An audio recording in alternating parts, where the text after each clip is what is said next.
রমজান এলে নিত্যপণ্যের দাম বাড়ার প্রবণতা নতুন কিছু নয়। তবে এবার পরিস্থিতি ভিন্ন।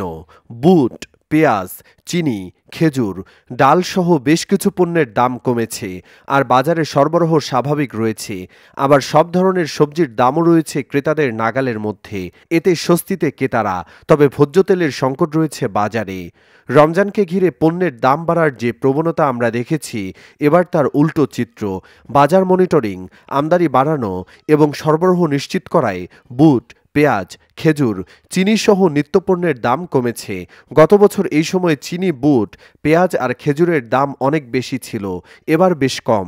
বাজারে স্বস্তি দেখা যাচ্ছে।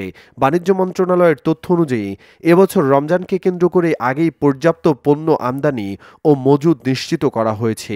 বাজার স্থিতিশীল রাখতে আমদানি বাড়ানো হয়েছে। পাশাপাশি টিসিবির মাধ্যমে স্বল্প মূল্যে পণ্য বিক্রি চলছে।